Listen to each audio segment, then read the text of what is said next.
Bonjour à tous, bonjour. Alors, je voudrais dire que la Vierge Marie n'est pas vierge. En fait, lorsqu'on appelle un chat euh, un chien, cela est faux. Lorsqu'on appelle un chat blanc un chat noir, c'est aussi faux. Lorsqu'on dit de quelqu'un qu'il est aimable alors qu'il est mauvais, cela est faux. Lorsqu'on dit qu'il pleut, lorsqu'il fait un grand soleil, cela est faux, c'est se tromper. Et lorsqu'on dit que la Vierge Marie est vierge alors qu'elle a enfanté, c'est faux. Qui est-ce qui serait vierge aujourd'hui? C'est toute femme qui pourrait dire qu'elle n'a pas connu d'homme. Une vierge, lorsqu'on dit telle femme est vierge, c'est parce qu'on parle d'une femme qui n'a jamais connu d'homme et qui est restée euh, seule, célibataire, par choix. Pour les hommes, on parlera d'hommes qui se sont fait eunuques. La Bible en parle, il y a des hommes qui se sont fait eunuques, qui n'ont pas connu de femme, et ils sont restés, d'un point de vue de l'homme, ils sont restés vierges. Pareillement, il y a des femmes qui sont restées vierges par choix, par volonté. Or, la Bible nous montre que la Vierge Marie a enfanté. Elle a porté dans son ventre un enfant. Mais ce qui est encore plus extraordinaire, c'est que le premier enfant qu'elle a enfanté, ça a été par la puissance surnaturelle du Créateur. Et c'est ça qui est encore plus important. Alors, ce qui était très important de comprendre, c'est de comprendre que la virginité de Marie, c'est un mensonge, puisque la Bible montre que cela effacerait ce que prouve la Bible, c'est-à-dire la naissance du Sauveur par, non pas des hommes, mais par la puissance du Saint-Esprit qui a permis de réaliser cet enfantement et qui a permis la, à Jésus-Christ d'exister. C'est pour ça que la virginité de Marie, c'est un scandale. C'est un scandale parce que c'est un mensonge. Et moi, quand je médite la Bible et qu'on ose encore parler de la Vierge Marie, c'est vraiment, je vous dis, c'est comme dire qu'il pleut alors qu'il fait soleil. C'est comme dire que Dieu est méchant alors que Dieu est bon. C'est comme de dire que les enfants sont des adultes alors qu'ils ne sont que des enfants. C'est comme appeler une girafe une tortue. Une vierge, c'est une vierge. Une femme qui a connu des enfants, c'est une femme qui a connu des enfants. Or, on ne peut pas appeler une femme vierge alors qu'elle a connu des enfants. C'est ça le mensonge. Donc, toute chose qui ne dit pas la vérité est un mensonge.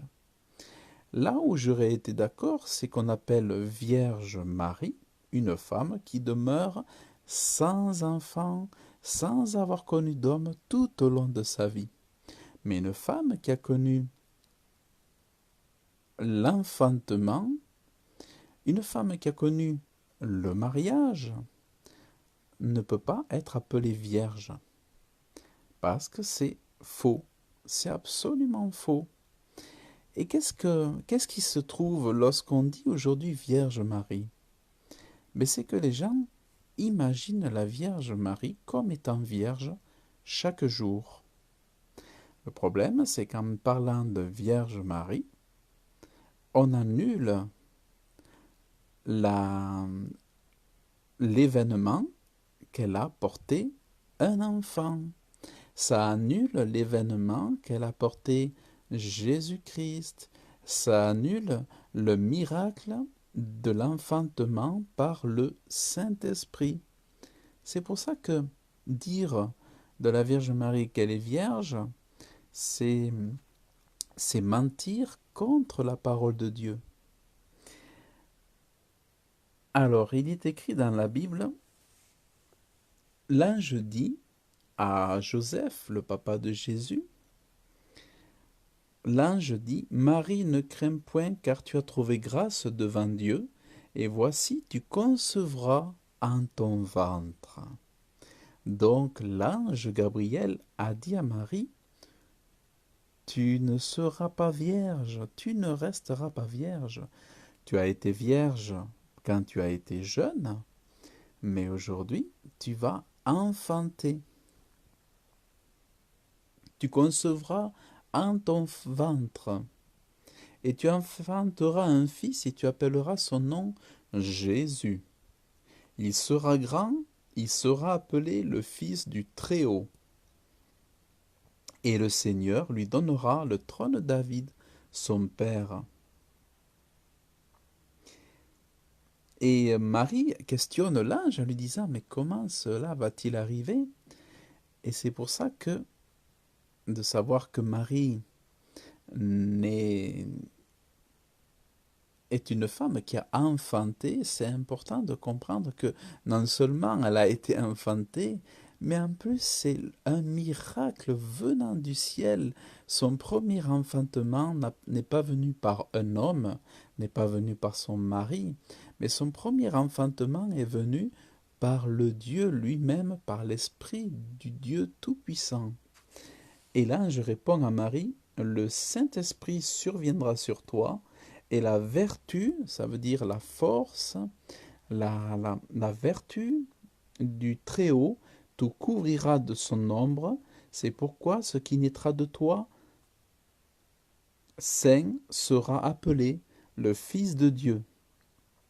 Donc voilà la prophétie de l'ange qui dit à Marie, non, tu n'es pas appelée à être vierge, tu n'es pas appelée à être vierge pour les siècles et les siècles, tu n'es pas appelée à être appelée par les hommes qui t'honoreront la Vierge Marie. Non, Gabriel n'a pas dit tu seras appelée la Vierge Marie. Gabriel a dit tu enfanteras et en plus tu enfanteras non pas d'un homme, ton premier enfant ne sera pas d'un homme, ton premier enfant sera par la vertu du Très-Haut. C'est pour cela qu'il est important que de nos bouches, nous parlions pas de la Vierge Marie, mais nous parlions de la Marie qui a enfanté le Sauveur du monde. Parce que parler de la Vierge Marie, c'est faire que Marie soit morte dans sa virginité. C'est comme si l'on disait, Marie est morte vierge. Elle a vécu dans la virginité, elle a vécu sans enfant, elle a vécu sans homme, elle s'est fait eunuque comme les hommes par choix se font eunuques, elle s'est fait eunuque toute sa vie. Or, c'est totalement faux, c'est mensonger. Donc quand on parle de Vierge Marie, ou quiconque parle de Vierge Marie, ment. Tout simplement, on ment. Il n'y a pas la seule virginité de Marie, c'est quand elle était jeune, dans sa jeunesse. Mais tôt, elle a rencontré, elle a été enfantée par la vertu du Très-Haut.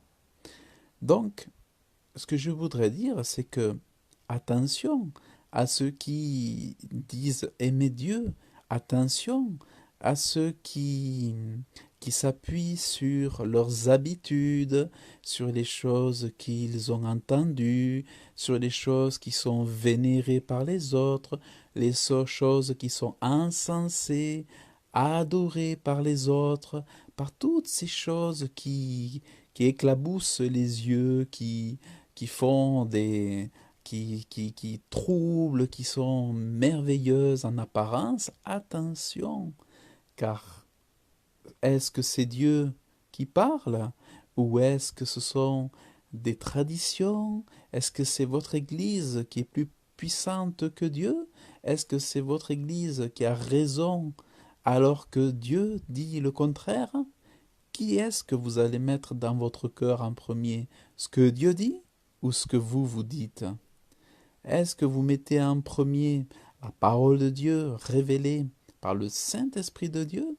Ou est-ce que vous vous attachez à vos traditions, à vos coutumes qui rendent Dieu menteur? Et en vous accrochant à des choses fausses, vous transportez le mensonge, vous véhiculez le mensonge et vous habitez dans le mensonge, vous vous baignez chaque jour dans le mensonge et le mensonge amène quoi? L'aveuglement, l'entêtement, l'endurcissement et aussi cela amène la, une forme de méchanceté, de mépris envers l'honnêteté de Dieu, la sincérité de Dieu, l'intégrité de Dieu envers la vérité, car c'est la vérité qui est rejetée. Et c'est cela qui est grave, parce que ce que je vois dans la Bible, c'est que Dieu dit que la Vierge Marie n'est pas vierge. Elle a été enfantée par la puissance du Saint-Esprit. Donc aujourd'hui, je voudrais parler au grand nombre de personnes qui osent parler de la Vierge Marie pour leur dire que c'est un mensonge, tout simplement. Et vous pouvez voir cela dans tous les évangiles. Vous avez 4 livres, non pas un, mais 4 livres qui font la démonstration que Marie a été enfantée du Saint-Esprit, mais plus tard, elle a même eu 4 ou 5 enfants. Elle a eu des filles, elle a eu des garçons. Donc, c'est faux. Marie n'a pas vécu dans la virginité. Et de dire qu'une femme est vierge, comme si éternellement, de siècle en siècle, elle serait vierge, eh bien c'est faux, c'est du mensonge. Quels que soient les prétextes, quelles que soient les excuses, quels que soient les débats, quelles que soient les discussions, c'est faux. C'est totalement faux. La Vierge Marie a enfanté, elle a eu des enfants, elle a été épanouie, heureuse en faisant l'éducation des enfants et que Dieu soit béni, eh bien elle a été heureuse comme ça et elle n'a pas souhaité rester vierge. Donc laissez tranquille Marie, laissez-la tranquille dans le paradis de Dieu, cessez de l'embêter avec vos prières, cessez de la transformer en divinité. Or Marie, or Marie est une femme merveilleuse, une sainte femme de Dieu qui aujourd'hui n'est plus de ce monde et qui n'est pas une divinité. Marie ne répondra pas à vos prières puisque Dieu vous a dit que seul Dieu, qui est Dieu, répondra à vos prières. Alors, vous ennuyez Marie dans son repos avec vos prières qu'elle ne pourra pas exaucer. Seul Dieu répond aux prières, seul Jésus-Christ peut vous exaucer. Donc, cessez de perdre de votre temps, cessez de rester dans l'aveuglement, mais je vous dirais, lisez la Bible. Lisez les évangiles et acceptez la vérité. Acceptez la vérité et mettez Dieu en première place et cessez de jubiler dans le mensonge, cessez de rester dans l'aveuglement. Si vous aimez la vérité, ben montrez-le, montrez-le sincèrement.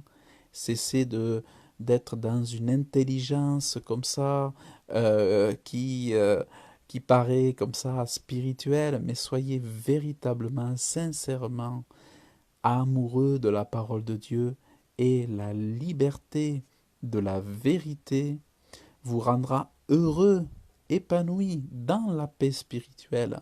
Ça ne sera pas des paroles en l'air, mais vous aurez véritablement la joie, la paix du Saint-Esprit, qui est l'héritage des enfants de Dieu, uniquement si vous aimez la vérité, uniquement si vous avez l'amour de Dieu. Sinon, ça ne sera que de la littérature religieuse fausse et sans vie et sans l'esprit de vie. Donc, s'il vous plaît, attention à l'endurcissement, attention à l'aveuglement et vraiment aimez Dieu. Et surtout, repentez-vous du mensonge. Voilà, donc que Dieu vous bénisse abondamment. La bonne nouvelle, c'est que Marie a eu des enfants et qu'elle n'est pas morte vierge, elle est morte comme une maman heureuse, épanouie, qui a élevé 4, 5 enfants, et qui a été une heureuse maman. Que Dieu vous bénisse abondamment dans le nom de Jésus. Amen.